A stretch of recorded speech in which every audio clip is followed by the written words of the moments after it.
Hello दोस्तों, बहुत बहुत स्वागत है आप सभी का। जैसा कि हम पिछली वीडियोस में बात करते हुए आ रहे हैं कि प्राइस के अंदर डिमांड सबसे पहले क्रिएट हुई थी 27 जून 2023 को। लेवल्स थे अराउंड 18,740 स्पॉट निफ्टी के, और उसी डिमांड के बलबूते पर प्राइस ने हमें एक नया life time high 20,000 spot Nifty के आसपास बनते हुए दिखाया। 21 जुलाई, 24 जुलाई, 25 जुलाई और कल 26 जुलाई 2023 के ट्रेडिंग सेशन में जो भी गिरावट आई वो सिर्फ और सिर्फ अनवाइंडिंग ऑफ लॉन्ग्स थी, प्रॉफिट बुकिंग की वजह से थी। उन लॉन्ग्स के अंदर जो पिछले दिनों बनाए गए थे, जैसा कि मैंने अभी भी आपको बताया।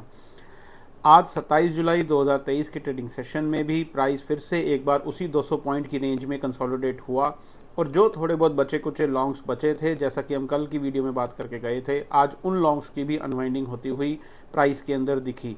अब प्राइस एक्शन थ्योरी हमें क्लियरली ये बता रही है कि जो भी लॉन्ग्स बनाए गए थे पिछले दिनों में, जिनकी सबसे पहले शुरुआत मार्च 2023 में हुई थी अराउंड 17,000 से 17,400 स्पॉट निफ्टी लेवल के बीच में, उन सभी लॉन्ग्स की पिछले 4 से 5 ट्रेडिंग सेशंस के अंदर लगभग अनवाइंडिंग हो चुकी है, जिसको हम प्रॉफिट बुकिंग भी बोलते हैं। इस वक्त सिस्टम के अंदर, प्राइस के अंदर जो भी थोड़े बहुत लॉन्ग्स बचे हैं वो अब इतने सफिशिएंट नहीं है कि प्राइस को ऊपर ले जा सकें। और साथ ही साथ आज के ट्रेडिंग सेशन के खत्म हो जाने तक एक ये भी बात देखने लायक है कि प्राइस के अंदर कोई भी किसी भी तरीके की खास मेजर सप्लाई भी क्रिएट नहीं हुई है। तो कहने का मतलब दोस्तों क्या है कि अगर हम सारी बातों को सम अप करें तो आज के ट्रेडिंग सेशन के खत्म हो जाने के बाद प्राइस के अंदर ना तो कोई खास सफिशिएंट डिमांड बची है और ना ही कोई सफिशिएंट सप्लाई क्रिएट हुई है जो प्राइस को काफ़ी नीचे ले जा सके। ऐसी सिचुएशंस में जब प्राइस के अंदर ना तो सफिशिएंट डिमांड हो ना ही सफिशिएंट सप्लाई हो, ऐसी सिचुएशंस में क्या किया जाए? तो ऐसी सिचुएशन में price action theory demand supply के बेस के ऊपर बड़ा क्लियरली हमें ये बोलती है कि अगर प्राइस नीचे से ऊपर की तरफ गया था एक डिमांड के साथ, और वहां पर ऊपर जाकर के कहीं पे एक अनवाइंडिंग हुई, और उसके बाद अगर अभी तक सप्लाई प्राइस के अंदर क्रिएट नहीं हुई है, तो प्राइस एक्शन थ्योरी ये बोलती है कि हमें लास्ट डिमांड जोन के ब्रेक होने का सफिशिएंट सप्लाई के साथ वेट करना चाहिए। और आज के ट्रेडिंग सेशन के खत्म हो जाने तक last demand zone 19,570 spot Nifty का लेवल एक सफिशिएंट डिमांड के साथ ब्रेक नहीं हुआ। ये हम लोग देख पा रहे हैं, प्राइस वहां तक गया ही नहीं, और ना ही आज के ट्रेडिंग सेशन के खत्म हो जाने तक प्राइस के अंदर कोई मेजर सप्लाई दिखी। और साथ ही साथ अब प्राइस एक्शन थ्योरी हमें यह भी बोलती है कि अब हम दोबारा बाइंग कब करें, जब प्राइस जहां पर लास्ट अनवाइंडिंग ऑफ लॉन्ग्स हुई, अगर उस लेवल को प्राइस एक फिर से सफिशिएंट डिमांड के साथ ब्रेक करे तो ही हमें अपने लॉन्ग्स दोबारा से इनिशिएट करने चाहिए, और वो लेवल था 19,680 स्पॉट निफ्टी का। कहने का मतलब दोस्तों क्या हुआ कि कल 28 जुलाई 2023 के लिए या आने वाले दिनों के लिए प्राइस एक्शन थ्योरी हमें बड़ा क्लियरली ये बोल रही है, जब तक ये दो लेवल्स, जिसमें ऊपर का लेवल है 19,680 स्पॉट निफ्टी का, जब तक वो एक सफिशिएंट डिमांड के साथ प्राइस वहां से ऊपर चलना ना शुरू हो, हमें अपने लॉन्ग्स नहीं बनाने चाहिए। और जब तक प्राइस 19,570 स्पॉट निफ्टी का लेवल, जो कि लास्ट डिमांड जोन था, जब तक उसको एक सफिशिएंट सप्लाई के साथ ना ब्रेक कर दे, तब तक हमें अपने शॉर्ट भी नहीं बनाने चाहिए। अगर पूरी कहानी को समअप करें तो ये 100 पॉइंट की रेंज है, ऊपर की तरफ 19,680, नीचे की तरफ 19,570। इस रेंज के बीच में जब तक प्राइस है, हमें कोई कोर्स ऑफ एक्शन नहीं करना है। अगर इस रेंज के बीच में कोई सफिशिएंट सप्लाई या डिमांड दिखेगी तो अकॉर्डिंगली हम अपना कोर्स ऑफ एक्शन करेंगे। लेकिन आज के ट्रेडिंग सेशन के खत्म हो जाने तक प्राइस हमें कल के लिए क्या बोल रहा है बड़ा क्लियरली, कि अगर हमें शॉर्ट्स बनाने हैं तो हमें 19,570 स्पॉट निफ्टी का लेवल ब्रेक होने की वेट करनी चाहिए, और वो भी ब्रेक हो पूरी अच्छी सफिशिएंट सप्लाई के साथ, तभी हमें अपने शॉर्ट्स बनाने चाहिए। ऊपर की तरफ अगर प्राइस 19,680 स्पॉट निफ्टी का लेवल ऊपर की तरफ ब्रेक करे एक सफिशिएंट डिमांड के साथ, तो ही हमें दोबारा से अपने लॉन्ग्स इनिशिएट करने चाहिए। कभी कभी दोस्तों ऐसी सिचुएशन आती है कि जब प्राइस के अंदर ना तो सफिशिएंट डिमांड होती है ना ही सफिशिएंट सप्लाई होती है, तो ऐसी सिचुएशंस में हमें थोड़ा सा पेशेंटली वेट करना चाहिए। अपने अंदर कोई भी किसी भी तरीके की कोई लेफ्ट आउट फीलिंग हमें नहीं रखनी है, किसी भी तरीके का दिमाग नहीं लगाना है कि टॉप बन गया या बॉटम बनेगा, सपोर्ट कहाँ मिलेगी, रेसिस्टेंस कहाँ मिलेगी। जो भी कुछ होगा प्राइस के अंदर वो हमें दिखेगा। अगर सप्लाई क्रिएट क्रिएट होगी कल के ट्रेडिंग सेशन में या आने वाले दिनों में, तो प्राइस हमें क्लियरली बताएगा। अगर डिमांड एक नई क्रिएट होगी तो वो भी प्राइस हमें बताएगा, अकॉर्डिंगली हम अपना कोर्स ऑफ एक्शन करेंगे।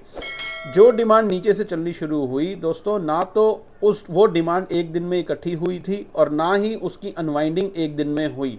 जो लोग हमारे साथ पुराने जुड़े हुए हैं वो जानते हैं कितने दिन लगे थे जब प्राइस पहली बार चलना शुरू हुआ था 17,000 स्पॉट निफ्टी के आसपास।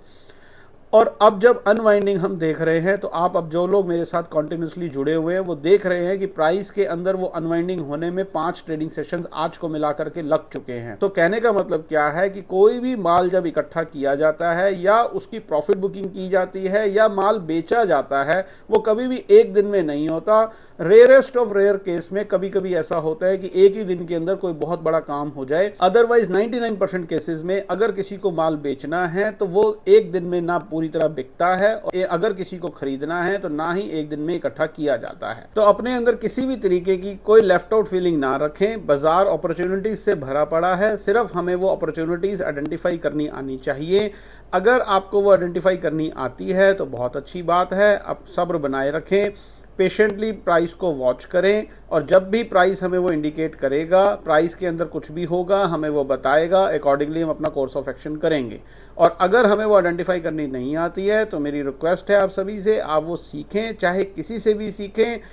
अननेसेसरी कॉल ले लें, पुट ले लें, कोई भी पोजीशन बना लें, किसी इंडिकेटर को देख लें, कुछ भी ऐसा वैसा कर लें, खबरों के ऊपर बेस पे काम कर लें। मैं हमेशा ये बोलता हूँ, अपनी हार्ड अर्न मनी को खराब ना करें। कहीं से भी सीखें, अच्छे से सीखें, उन चीज़ों को इम्प्लीमेंट करें और फिर अकॉर्डिंगली अपना काम करें। अगर हमसे सीखना चाहते हैं प्राइस को फॉलो करना, डिमांड सप्लाई को देखना, तो हमारे कोर्सेज हैं, हमारी वेबसाइट पे विजिट करें। वहाँ से आपको सारी इन्फॉर्मेशन हमारे कोर्सेज से रिलेटेड मिल जाएगी। और एक बार आपने प्राइस बिहेवियर को पढ़ना सीख लिया, डिमांड सप्लाई को आइडेंटिफाई करना सीख लिया, तो चाहे आप इंट्राडे करें, चाहे पोजिशनल करें, चाहे इन्वेस्टमेंट करें, चाहे इक्विटी में करें, इंडेक्सेस में करें, कमोडिटी में करें या करेंसी में करें, सब जगह आप काम कर सकते हैं। सब जगह काम करने का तरीका एक ही है, क्योंकि प्राइस तो हर जगह है। चाहे आप उस चार्ट को नाम कुछ भी दे दें, price action theory, price behaviour, demand supply के बेस के ऊपर हर जगह एक जैसा ही काम करती है। उम्मीद करता हूं आज की वीडियो से काफी कुछ नया सीखने को मिला होगा। प्राइस एक्शन थ्योरी के बारे में और डेप्थ नॉलेज आपको मिली होगी। आने वाले दिनों में प्राइस एक्शन स्टडी से रिलेटेड आपको बहुत कुछ हमारे चैनल से सीखने को मिलेगा। चैनल को सब्सक्राइब अभी तक नहीं किया है तो तुरंत सब्सक्राइब कर लें और बेल आइकन जरूर दबाएं, ताकि आने वाले दिनों में मैं जो भी कंटेंट यहां पर लेकर के आऊं सिर्फ और सिर्फ प्राइस एक्शन थ्योरी के बेस के ऊपर, वो आपसे ना छूटे। वीडियो अच्छी लगी हो, हमारे कंटेंट में आपको दम लगा हो, आपको लगा हो कि हम कुछ हट के बात करते हैं, तो वीडियो को लाइक जरूर करें और दूसरे लोगों के साथ शेयर करना ना भूलें। तो कल 28 जुलाई 2023 के लिए प्राइस बड़ा सिंपल सा हमें ये बोल रहा है कि हमें इन 2 लेवल्स का ध्यान रखना है। नीचे की तरफ 19,570 सफिशिएंट सप्लाई के साथ ब्रेक होना चाहिए, तो ही प्राइस एक्शन थ्योरी हमें बोलती है कि हमें शॉर्ट्स की पोजीशंस बनानी चाहिए। और ऊपर की तरफ 19,680 अगर एक सफिशिएंट डिमांड के साथ ब्रेक हो तो प्राइस एक्शन थ्योरी हमें ये बोलती है कि हमें लॉन्ग्स इनिशिएट करने चाहिए। कल आपसे फिर से मुलाकात होगी इसी समय इसी चैनल पर, और फिर हम 28 जुलाई 2023 की ट्रेडिंग सेशन को इवैल्यूएट करेंगे और जानने की कोशिश करेंगे कि प्राइस के अंदर डिमांड क्रिएट हुई या सप्लाई क्रिएट हुई। अपना बहुत बहुत ध्यान रखिए। Stay healthy, stay fine. Thank you very much.